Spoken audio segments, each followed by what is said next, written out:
Good afternoon, and welcome to yet another topical and timely AMET webinar.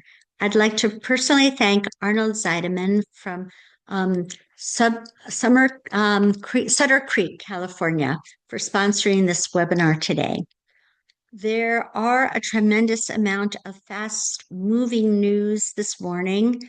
Yesterday, on November 24th, President Donald Trump designated certain chapters and other subdivisions of the Muslim Brotherhood as a terrorist organization. The president specifically focused on Lebanon, Jordan, and Egypt in his executive order. In the president's executive order, he spelled out, quote, in the aftermath of the October 7th, 2023 attack on Israel, the military wing of the Lebanese chapter of the Muslim Brotherhood joined Hamas, Hezbollah, and other Palestinian factions to launch multiple rocket attacks against both civilian and military targets within Israel. A senior leader of the Egyptian chapter of the Muslim Brotherhood on October 7, 2023, called for violent attacks against the United States, its partners and interests, and Jordanian Muslim Brotherhood leaders who have long provided material support to the militant wing of Hamas. Such activities threaten the security of American civilians in the Levant and other parts of the Middle East, as well as the safety and stability of our regional partners. Also on Sunday, the military secretary general of Hezbollah, Hatem al-Tabatabai, considered to be only secondary to Hezbollah Chief Secretary General Naim Qassem, was eliminated in a suburb of Beirut by the IDF. Israel and Jewish communities around the world are bracing for Hezbollah's next move. Then, in Syria, since November 2024, has been led by Trump-al Sharaa, formerly known as Abu Mahmoud al-Julani. Does al-Sharaa know anything about real leadership? Can he produce stability and the basic capacity for administration for all of the people of Syria? And of course, the recent visit of Mohammed bin Salman of Saudi Arabia to the White House, when the sale was announced of 48 F-35s, a joint civil nuclear engineering program, and the sale of approximately 300 tanks. There are a great deal of moving pieces on the Middle East chessboard, and here to discuss them all with us is the wonderful Hazam Al-Ghabra. Hazam Al-Ghabra was born in Damascus, Syria, and is the founder and president of Frontiers Consultant, a Washington, D.C.-based consultancy firm that provides public relations and crisis management solutions with a focus on the Middle East and the United States. Prior to starting his firm, Al-Ghabra held multiple positions within the U.S. Department of State, including Senior Advisor for Public Affairs at the Bureau of Near Eastern Affairs. Hassan provides daily insights and analysis and is a commentary on a vast array of television stations, including I-24, Keshet, Al Arabiya, Sky News, BBC, and Ashok Bloomberg. Thank you so much for joining us, Hazam. I'm so sorry. I'm a mess today. You are not a mess. Yeah, no. So I have a construction crew doing my floors as we speak, and yeah, I did Don't something worry a bit about it. crazy. Don't I was worry inspired about by it. President Trump when he is doing the ballroom. So I'm actually putting marble on my main floor here. It's And I'm gonna look sure, nice. yeah, yeah. And I'm sure in the light of what President Trump's doing, you have a lot of gold gilding also, right? Paint only. So, Yes. um, So where do you want to start? let's start with some assurances from you because I am a little concerned with the squadrons of F-35s to Saudi Arabia. Um, I'm I'm a little concerned that Israel might be in danger of losing its qualitative military edge. The F-35s, as you know, is not just a stealth jet; it's also an intelligence platform. strike an electronic platform and is a source of regional stability. And we have enshrined in American law that Israel should always have a qualitative military edge. So, do you feel that this sale to Saudi Arabia is in danger of harming that? Great question, and I've been working on answering this for the past couple of weeks since the announcement. Actually, the initial announcement came out on November 4th. Actually, when the sale cleared the Pentagon hurdle. What the U.S. Air Force and U.S. military calls an airplane, usually it's a platform. So that platform will get certain weapons, equipment, upgrades, technology, if you may, especially nowadays, where we're the fifth generation at this point. That technology varies from country to country. I'll give you an existing example of a platform that Saudi Arabia and Israel share, which is the F-15. So Israel has a very unique version of the F-15, tailored to their mission, tailored to the needs of the IAF, but also to maintain that qualitative advantage that is, as you've very correctly mentioned, enshrined in U.S. law. Now, Saudi Arabia, so the F-15 in Israel called the F-15I, and the Saudi version of the F-15 is called F-15SA, Saudi Advanced. Advanced is a good word, but it's not. Doesn't mean it's more advanced than other F-15s. Qatar has their own version as well, by the way, called the QA, the Qatar Advanced. So when it comes to the platform itself, the platform doesn't change. The actual fuselage of the aircraft. What changes is the technology packages that go on that platform, especially the EW package, which is the crown jewel of the crown jewel of the U.S. Air Force, which is the electronic warfare package that disables communications, interrupts communications. It's the pilot used to just point and shoot at things. Now the pilot is a technician, really, going and disconnecting networks and connecting networks. It's a very different world we live in right now. Israel not only will maintain the the edge of American technology, but the existing and continuously developing Israeli technology that is very unique to the F-35I and will continue to improve over time. So the edge that Israel has is not only provided by the U.S. government. It's actually, and more so than ever today, provided by the ingenuity and investments of the Israeli government and the Israeli engineers at IWI and other companies that are making really cool new next generation stuff that would love to get into on a different conversation. But I do recommend the conversation with IWI. They have a great office in Washington, wonderful people, and they will tell you about all the great things coming out of Israel when it comes to defense technology.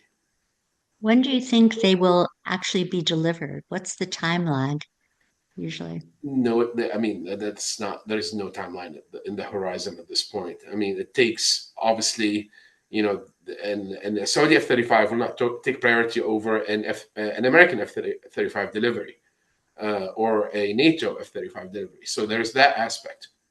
And again, it's not a simple aircraft to use. And not only on our side, we have a lot of T's to line and I's to dot, but also on their side, because it's kind of funny, it's kind of not, but the F-35 uses and I'm sorry about the noise. This comes with the territory today, but the F-35 uses a very advanced coating, paint, if you may, that we found is very susceptible to sandy air. So literally, when the F-35s out of Riyadh and Qatar and other bases, when we operated the F-35 in the Gulf region, we discovered that every time it goes out, comes back, it gets sanded a little bit to a point where, at the tip of the wings, which is a very important area in the aircraft for radar avoidance, the whole wing gets sanded down to bare metal. So they need to figure out how to run maintenance and how to protect. They can't just park it outside. It's like a Lamborghini, right? Like you can just leave it outside with the other like cheap aircraft. So a lot to be done. I mean, I'm thinking for compared to past deliveries that have been more simple, 2 years. This is a more complex one, so 2 years plus.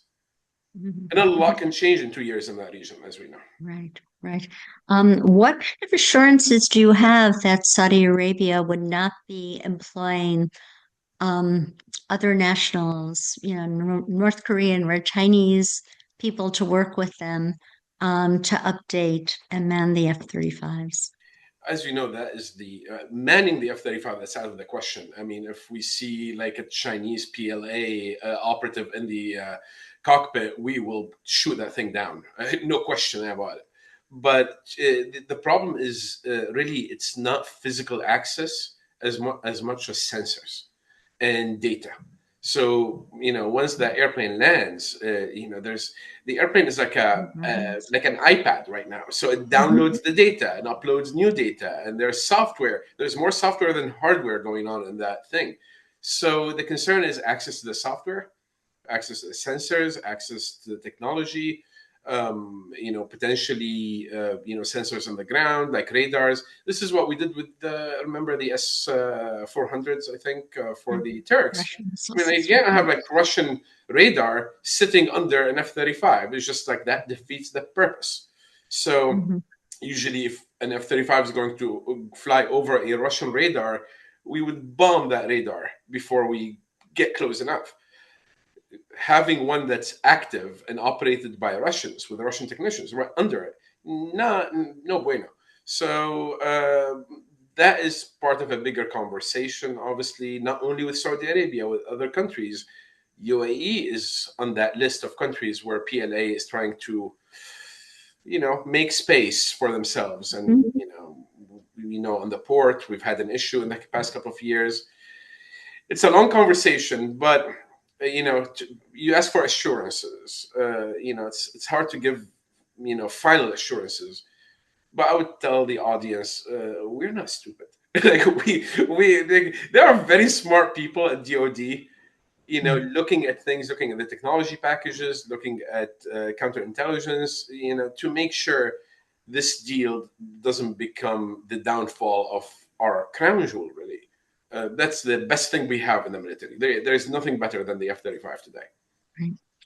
Wonderful. Let's go over to Lebanon now. President Joseph Auon has repeatedly promised that he'd rein in Hezbollah, yet we've only heard rhetoric and we haven't seen any actions. What do you believe is holding back President Auon of Lebanon from restraining Hezbollah? And how do you feel Hezbollah might respond to what happened this weekend with the taking out of Tabatabai? So excellent question. I love how my guys whenever you're asking the most important questions, they decide to go harder on the cutting. But It's okay. almost done. We're putting as much pressure as possible right now. I don't think the U.S., short of actual military intervention, every pressure is being put, political pressure is being put on President Auon and his government.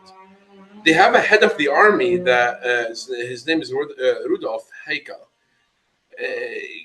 really problematic guy. So here's what it will have to boil down to. The Lebanese government is claiming that, hey, listen, it's the army is very fragile. If we move the army against Hezbollah, the 30+% of the army that is Hezbollah affiliated or Ampero will split. And I think the easy answer is like, okay, cool. Like, what's wrong with that? Because if your army has a problem, it needs to be reformed. And, sometimes the reform will need to be a bit more violent, especially when you wait like 30 years complaining about the same thing year after year. The other thing that we failed at miserably, and, this is where I blame everybody, including one of my, heroes, Ted Cruz. Every time the Lebanese armed forces, the LAF, sub-8 package is up for signing, we get into this whole conversation like, should we do it? Should we not? Should we do it? Should we not? Then on the like final minutes, it gets signed, and that is a problem because you know what? It's like raising kids, and you know if the kid knows like no matter how much you yell at them, they're gonna get their iPad back by the end of the evening. They're gonna keep doing the wrong thing. The right thing to do right now is stop all aid, and there's the bigger stick. The conversation around an Israeli incursion into Lebanon is a live conversation right now, and the conversation boils down to a simple, point. If the Lebanese government is not going to fulfill their side of the agreement, and by the way, this is not like a random request that just came up. This is an agreement signed by the Lebanese government over a year ago right now. I think year and a few days at this point. So if they're not going to fulfill their end of that agreement, well, somebody got it. And, the IDF has more bandwidth right now than they did a few weeks ago.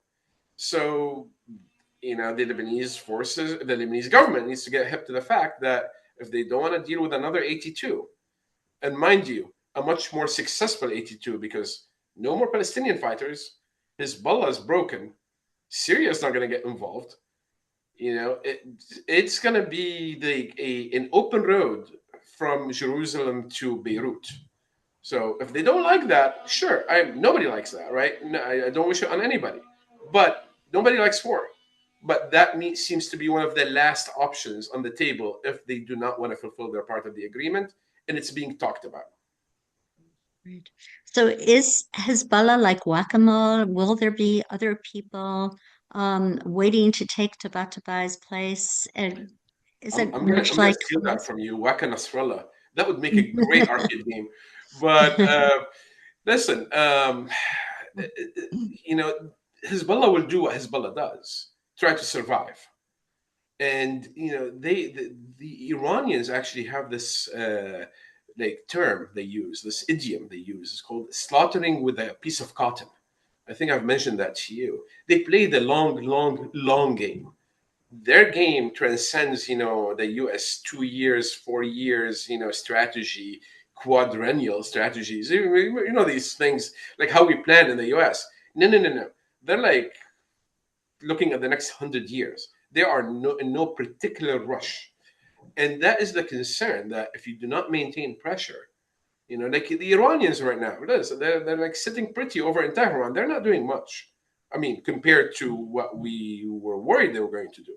But now they are waiting. They're waiting for a better opportunity, a different president in the White House, a different prime minister in Israel. They wait for opportunities. And it's like, I don't know, it's like a disease. If the immune system, is busy doing something else, they will come out in mass numbers and you'll get an outflare.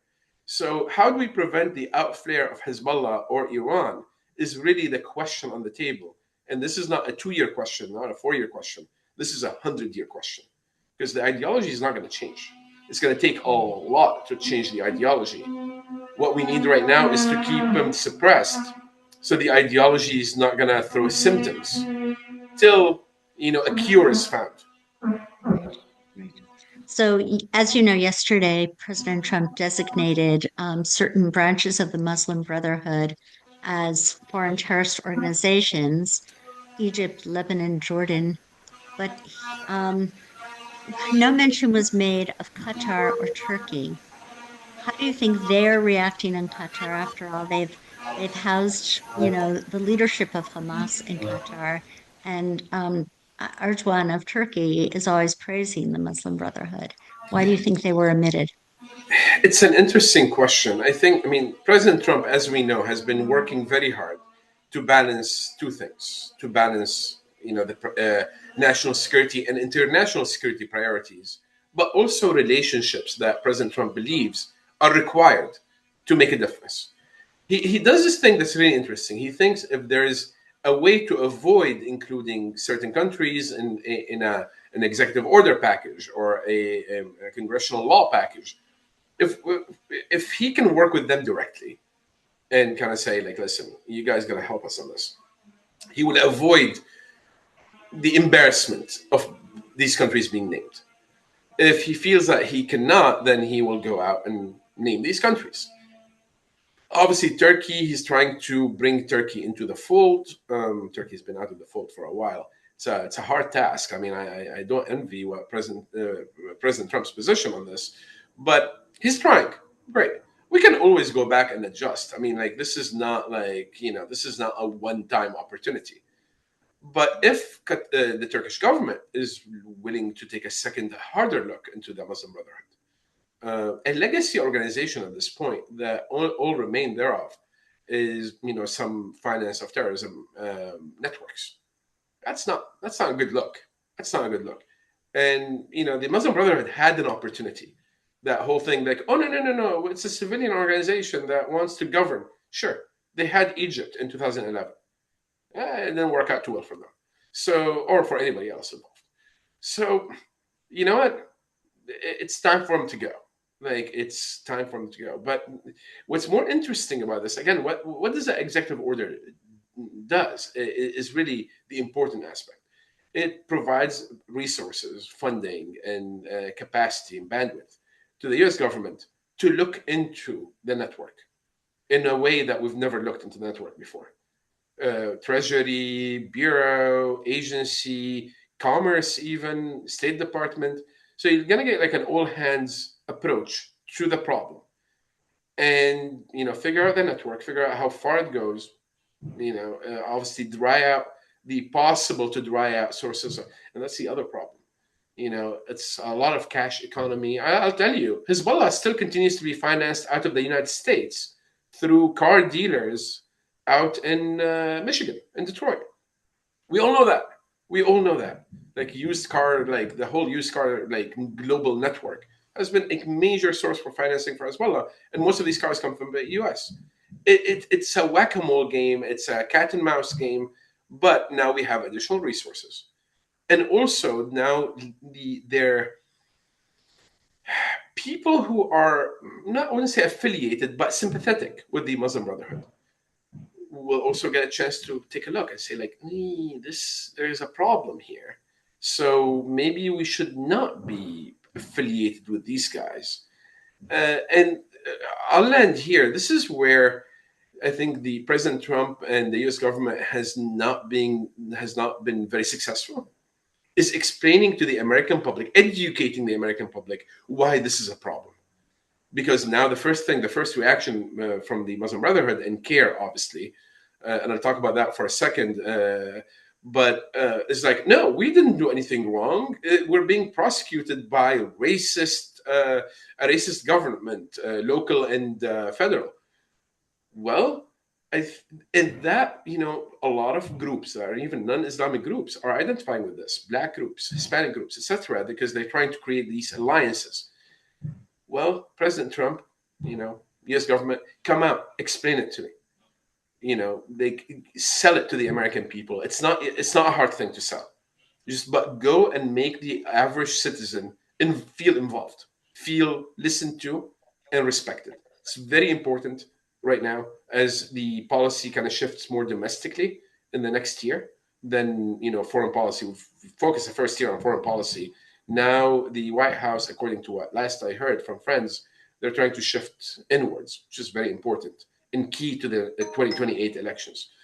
Sorry, 2026 elections. Oh, okay. Yeah. Speaking of shifting inwards, could you discuss a little bit the debate you had with the head of CARE and Governor Abbott of Texas designated CARE as a Right. Muslim So, Brotherhood affiliate yeah, organization? I'm still getting death threats on the YouTube comments feed. No, this is like, it's normal. It's nice. It makes you feel heard, and seen.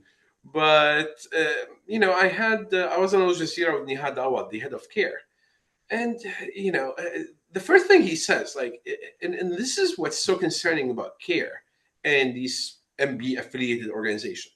First of all, it's very important to remember that CARE was created not in the wake of an Islamic event or Islamic need. It was created in the wake of Oslo Accords by Palestinians. So let's start there. And the organization has been almost entirely focused on anti-Israel agendas, not the well-being of Muslim people. They go out and say, "Oh, like we want to make sure Muslims are not discriminated against." They really don't represent, workplace concerns as much as they represent activists who are like burning flags and anti being involved in anti-Israel protests, and in many ways, including some of which are violent. If you're not sure about that, look into our friend Kimara Simral's story when they pulled the flag off her neck and almost really hurt her in the Senate building, in a Senate building. So CARE is more interested in defending these guys. And, the Texas story is particularly interesting. And this is something I've discussed on that interview, because almost a year ago, it's an ongoing case. So you're getting updates on that case, and it's still, in the media.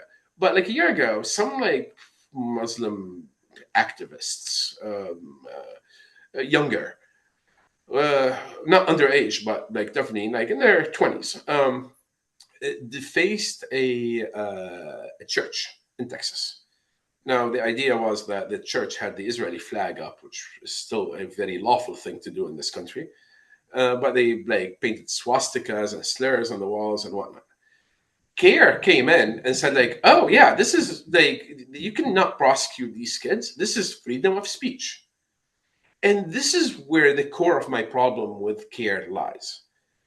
Instead of educating the Muslim community, a Muslim community that really lacks a diversity of organizations claiming to represent them, they're saying, "Oh yeah, it's okay to spray paint, and damage private property. It's freedom of speech." And they came up with this term. It's so dumb. It's like the graffiti is the voice of the unheard. I'm like, okay. And you see that on a damaging of property, but you see the same mentality all the way to October 7th. It's like, oh yeah, because we feel wronged, we can go and kill, maim, kidnap people. That is the core ideology that Greg Abbott is fighting, President Trump is fighting, and you and I are fighting, Sarah. It's a threat. It's a threat. So I told Nihad Awad, I usually try not to give Nihad Awad any free advice, but I told him, you know what, maybe, and this is on Al Jazeera, mind you, maybe you should learn a bit from Chabad. See what they do. See how they create an environment, a nurturing environment for the Jewish people and even guests of the Jewish people at their, activities and events. Do what they do and go. I told him, after this interview is over, take a minute. Think why the Jewish community in this country is respected and the Muslim community is under pressure. Why Jewish organizations are successful, because they kept complaining about AIPAC. That's all he does. And why Jewish organizations and Israeli organizations are successful, and why your organization is an utter failure. He did not love that. But you know what? I hope he sat down for a second and hey, maybe there's something wrong with me, not everybody else, as they claim. Because, if there's 300 million saying you have a problem, then maybe you do. That's your wake-up call right there. Yeah. Right. Do you have any idea how much money CARE is funneling to Muslim Brotherhood front organizations, Hamas or Hezbollah? Again, it's not as simple as CARE. It's a network. It's subsidiary. Remember the alphabet soup we had to deal with in the past 2 years with the JP line of alphabet soup and the MP line, the Muslim for Palestine, Student for Palestine. This is not a clear cut. They have a C3, they have a C4. They are claiming credit for Mamdani. Well, part of the credit at least. Everybody's taking credit for Mamdani. I don't think, I think the New Yorkers, the gullible New Yorkers elected Mamdani not because of CARE or anything else, because just 2025. But anyways, Uh, like, here's the thing. We should not look at one big fire. We should look at these at the million small flames that they have going, and that is really the concern. And and it's not always as direct as a cash transfer. That used to be the case before 9/11, mind you, but our systems have evolved greatly since 9/11.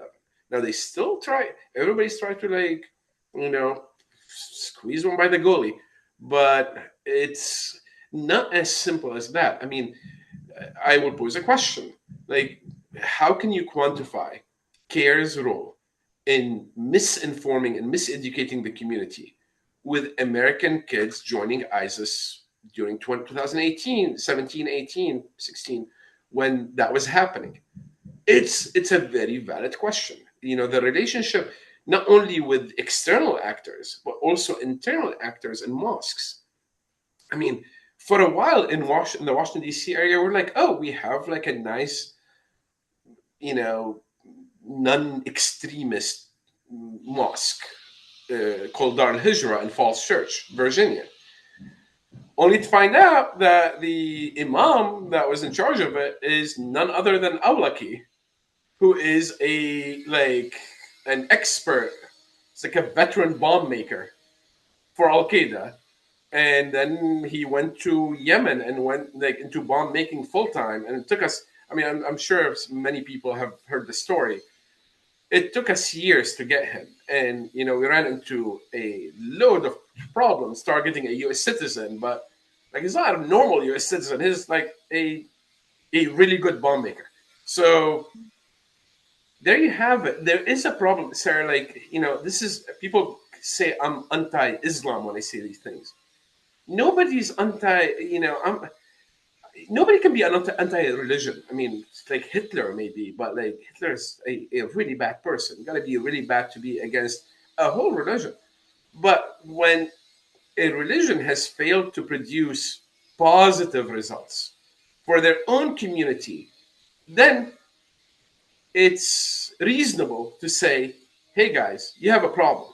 You have a big problem that affects you and affects me as well, and affects the people around you. Your freedom stops at my freedom.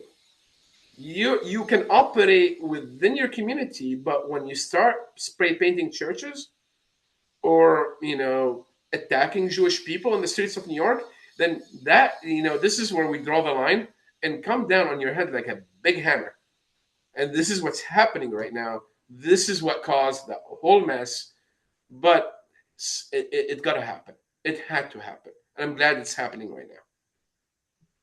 Okay, speaking of al-Qaeda, on November 10th, Ahmed al-Sharaa, formerly known as Mohammed al-Julani, a former member of al-Qaeda and part of the al-Nusra Front, was welcomed into the White House just several months ago, maybe about a year ago. There was a $10 million bounty on his head. Despite the fact that Alawites, Druze, Christians, and many other minorities face discrimination in Syria, why do you think President Trump welcomed him with open arms? And why do you think he removed the Caesar sanctions on Syria? So I was listening to your question. I was putting something I wanted to share, but let me ask this question. Let me answer your question first. The Syrian government, represented by Sharaa and somewhat by Shebani, his foreign minister, made a list of promises, and these promises were brokered by what we'd call grantors, loosely, namely Saudi Arabia, Qatar, and Turkey. That were fantastic. I mean, the Sharaa came and said, "We will become your partner in fighting Al-Qaeda and ISIS, more importantly." And listen, I used to be ISIS and Al-Qaeda. I know these guys. If you need somebody that will fight them, I know them better than anybody else. You don't need to even deploy your intelligence. I know all of these guys. I know their faces. I slept with them. I ate with them. I ran with them for a while. which, it's an interesting proposal. He said, "Listen, that past is behind me. Now I'm a new person." And you know what? His history kind of puts him puts that in the realm of possibility. I mean, I can't think of many people that successfully left Al Qaeda, went to ISIS, then left ISIS and went like in a new direction and had their own organization. The guy is not stupid. The guy is smart. The guy knows his limits, and the guy is actively fighting ISIS on the ground right now.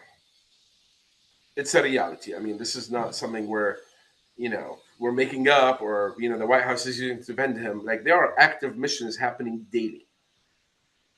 Great. Now, all of that, like, he's given the opportunity. He needs to do two things at this point: continue serving that, what we agreed is a common agenda. This is not serving the purposes of the United States. This is serving the Syrian people and the American people and the people of Israel and the people of the whole region and the whole world, mind you.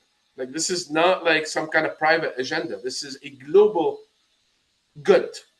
So as long as he's still committing to these promises, I think he'll be in a good place.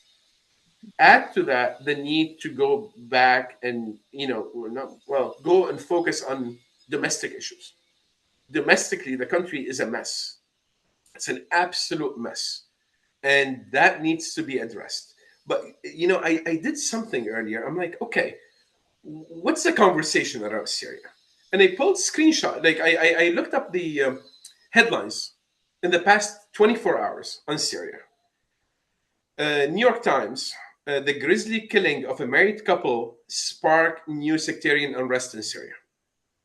So, I'm sure you've heard of it. In Homs, which has like a large Alawite minority, a couple were killed. Like, the walls were painted with blood and like with messages. Very grisly. So now, like, there is I wouldn't say an all out, but there are skirmishes in the street, and there's unrest, and there are new calls for decentralization and local governance. So it's still a powder keg situation. Till the country stabilizes, if Sharaa continues to build his foreign influence campaign on a weak domestic foundation, that foundation is going to collapse and going to bring down everything he's doing globally. We saw that happening with the Druze a few months ago, and he came back and said, like, well, Israel really fixed it for him in a way or another by bombing his forces, and now he cannot, commit genocide against the Alawites, and there's that. But that was, I think, enough of a slap on the wrist to change course. And sometimes it's important to, not everything is Gaza, Sarah. Like, sometimes, like, people respond well to slaps on the wrist, especially if it's like a big bump on the wrist. Let me take give you a couple more headlines from the past 24 hours to give you a bigger picture. Wall Street Journal. So that was the New York Times. Wall Street Journal: ISIS prisons and camps are festering in a fragile Syria. And that leads us to the American concern and the American interest in Sharaa kind of doing what he continues to do and succeeding in what he's doing, because there is a tangible problem in Syria, not only with ISIS in prisons, but ISIS outside of prisons. The country is one bad decision away from becoming a new Afghanistan. And and this is, I'll explain it the way the White House explained it to me directly. They're like, listen, we have similar concerns where we had a lot of conversations. People think this policy came out of thin air, or came out of President Trump exclusively. It's not. Many conversations were had on counterterrorism, and it boiled down for policymakers to two options: try to work with Sharaa, who comes with some support from the region, who is domestically accepted, who is promising to do the right thing, or go to potentially Afghanistan early 90s, where you have a bunch of warlords controlling swath of land no bigger than 20 kilometers, and warring with each other and attack, and getting involved in drug trade, human trafficking, and obviously, if you're a warlord in the region, what do? You go and attack Israel, because that's how you dip into the Muslim Brotherhood cash flow, right? So far, the White House feels that Sharaa is the best option. Is he the best option that Syria can muster? Probably not. Is he the best option that has presented itself to the international community? So far, unfortunately, yes. But now I think he is being, and let me move to the third headline here, which is like, it gets interesting. So Syrians displaced by war, returning to find homes occupied by foreign fighters.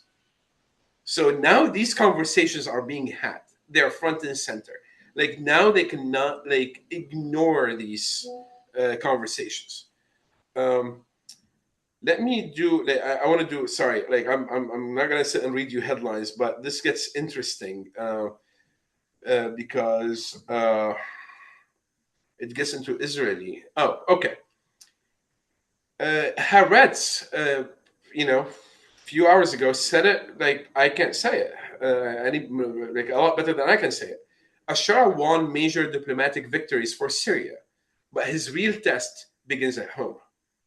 So that this is not something I've discovered yesterday. This has been the conversation for the past few months.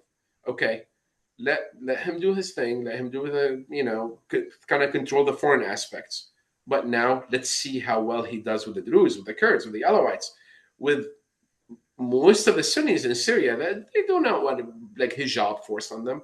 Most of the country in the history were not really that religious.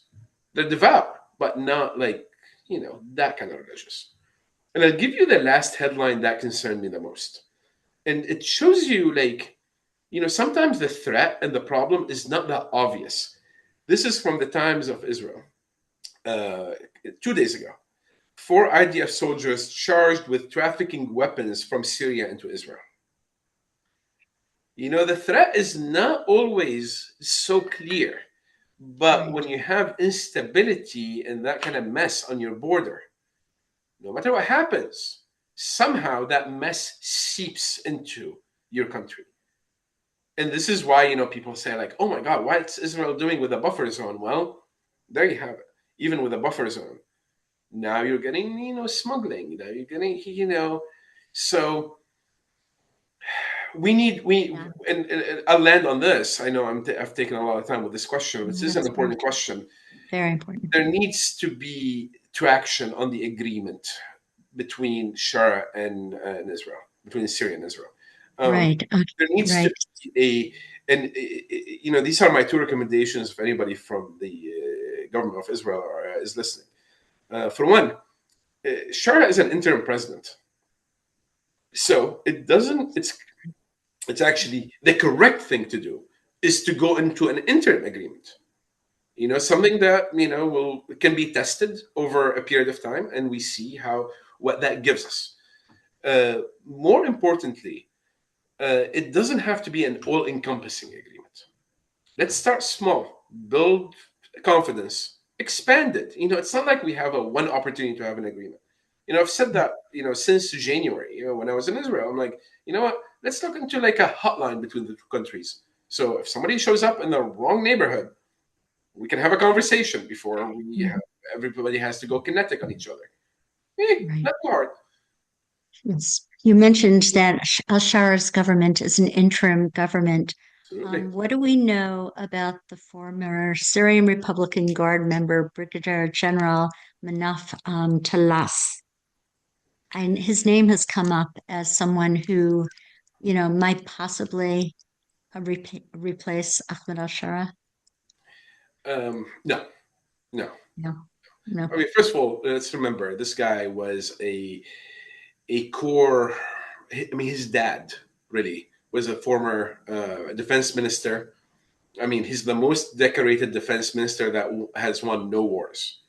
Lost a few actually, but a very decorated dad. He was he was Hafiz Assad's friend in the military academy, and that's how he ended up being Minister of Defense.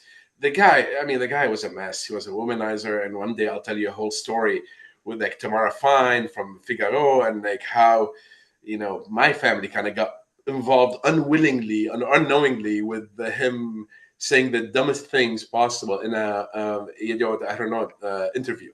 But that's a story for another time. So his dad was like a joke. Nobody took his dad seriously. Manaf is kind of interesting because he's Sunni, by the way. He's not Alawite, but he's kind of friendly with everybody. That said, I mean, what does he represent is really the question. Sharaa comes with an interesting narrative that fits the psyche of the Syrian people because he kind of split the country into two categories. Like, by the way, Sharaa is great at marketing. I don't know who taught him marketing. I don't know who's helping him. He's great at marketing, and he kind of figure out his customers.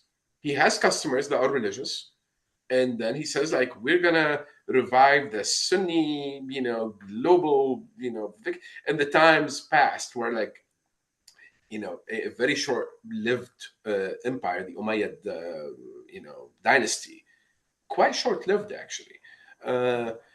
But that was Damascus. It was based in Damascus, and like we, talking about like how make Islam great again, right? That is his like, that one, using the same story, but for a different audience, an adjusted, pitch, saying like, we used to be a great nation, and this is more of the nationalist, non-religious people. Like also the Umayyads, like forget that, the religion, right? Umayyads were not really about religion. I mean, it was a merchant family that kind of found its way to leadership of a growing empire.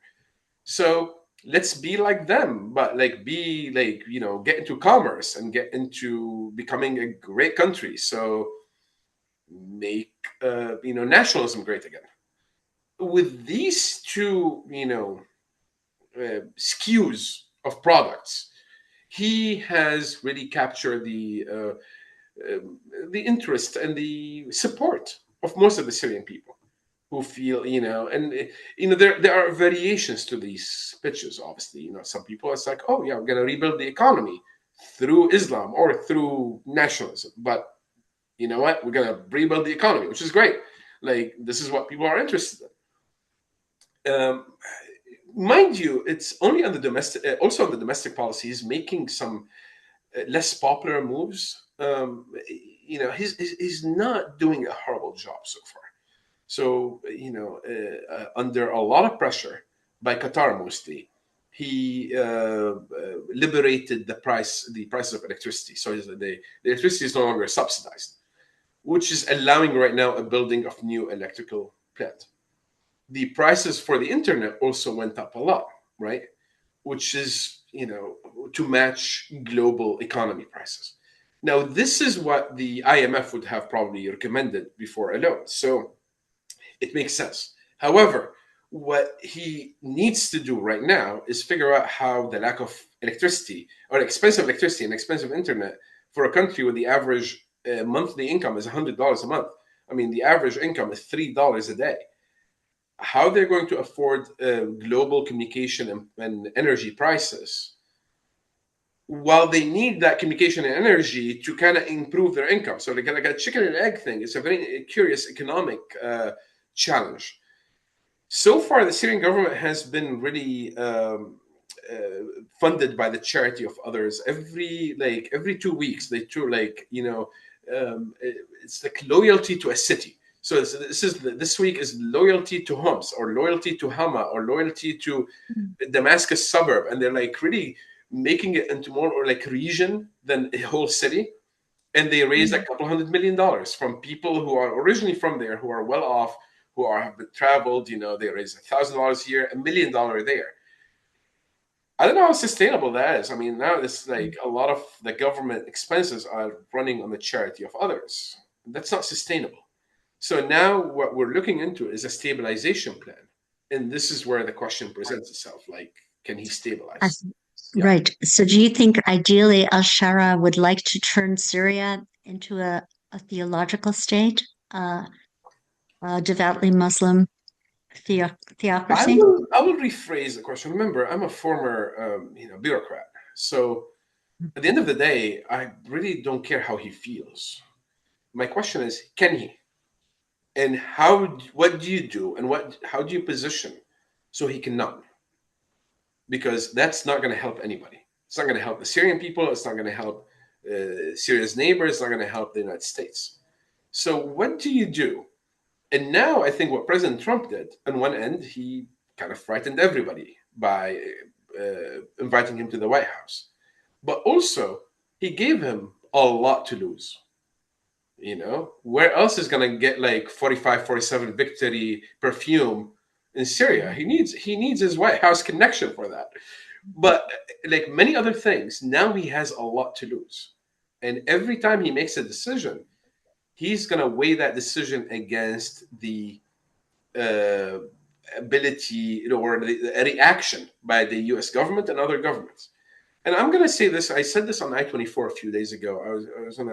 I was debating the same thing really. I said, like, listen, Israel. One of the great things that happened in Israel is, millions of people coming with their experiences from all over the world, with knowledge, opinions, ideas, coming together under one mission, one purpose, if you may.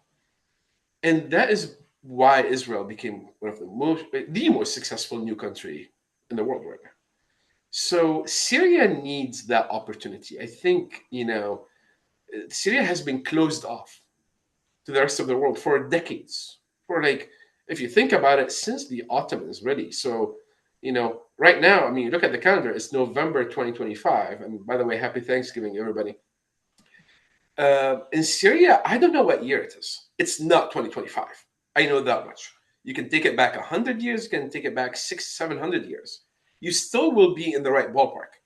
So how do you kind of bring the Syrian people access to everybody else? How do you open up the economy? How do you open up the society so people can learn from other people, including the Syrians that are coming back from the US, Europe, and say like, yeah, what you guys are doing is not right. This is how Europe became successful. And you're gonna get bad ideas too, mind you. No, it's not all good ideas. But without that discourse, without that friction, like positive friction, will be exactly where we are today 100 years from now, another 100 years from now. They're still talking about Ottoman like ideology. And mind you, most of the laws governing commerce in Syria, they're Ottoman or French occupation laws. Like now they have to have a conversation. How do we repair our legal framework when it comes to insolvency and incorporating? Uh, like that, these are the conversations they need to be thinking about. And the idea is now, this idea, Sarah, never really worked, but that idea has existed since 9/11, mainly. That if these people are busy thinking about commerce, thinking about fixing their insolvency legal framework, they are not going to think about negative ideas and how like what flavor of jihad of violent jihad they want to get into that evening. It's an interesting thought. Interesting. Yeah. Yeah. And meanwhile, of course, we had seen photographs of Russian troops entering Syria along with Turkish troops, which of course makes Israel a little edgy. Although Prime Minister Not with the Russians. The Russians are still seen to be like a balancing kind of way for Israel. The Turks, however, and that's a different story. Right. Uh, you know, it's in al-Shara's court to find a deal with Israel right now, an interim deal that doesn't ask for the sun and the moon, and get to the next step, hopefully toward peace. But nobody should be talking about peace or Abraham Accords today. That's like years away from us. First of all, actually, like I have encouraged on Syrian national television. I've encouraged Syria to recognize Israel. I'm like, you guys cannot be thinking about getting into an agreement with a country that doesn't exist, are you? Because that's It's kind of silly, you know. So recognize Israel. That's not going to change anything for you guys. So that then you can, you build trust that way. Israel can also make some, make some moves that will comfort the Syrians a bit more. But no withdrawal at this point. I do not recommend a withdrawal at this juncture right now. It's way too early. And can I take one more minute because I think I spoke way too much and I want to give you some time, but I want to thank you and your team for a beyond fantastic. I don't know how to describe last Wednesday. It was, if anybody listening who has not been to one of Ahmed's galas, mark your calendar for November next year because it was amazing. Fetterman was wonderful. I've never seen Leo Terrell on fire that way. Like I've seen him on fire. Oh, this is like he went all in. He was fantastic. And obviously, Sarah, your company, buddies, Mr. Greens, Dr. Greens, sorry, and everybody else. It was such a great night. It was such a great night. Thank you. I am particularly grateful to you for all of your wisdom, all of your knowledge, and for moving up and sitting at our table. It was wonderful. It was wonderful to share the evening with you. I Um, wanted, I wanted to talk to Sloan a little bit. So I saw her. I'm like, it's a bit inappropriate, but let me go. Fetterman left, so I took his seat. It wasn't a big deal. it was wonderful. Wonderful. And by the Yes, way, it was. if anybody listening who has not donated to Emmet yet, do it like I do and donate to Emmet. I think it's Thank you so very much. important to Thank you donate to this so great. much. And And while we're speaking, part of us are on Capitol Hill. Our members of Congress really rely on us to keep them up to date and posted about all of the moving parts in this five-piece plexiglass chessboard, which is the Middle East. And I cannot thank you enough, Qassam, for all of your wisdom. Sarah, Thank you. do you have an announcement to make? Oh, yes. My announcement is that my husband, Buddy, and I are going to be living part of the year in Israel. We're in the process of making Aliyah and just got our passport stamped today. And we actually will continue our work in Israel as we do in the United States. And thank you so much, Khazam, for See you in everything. Jerusalem. We'll see you Now in we see you in Jerusalem Washington and Jerusalem. and in Wonderful. Washington. Okay. Thank you so Thank very you. much. Thank you. Okay.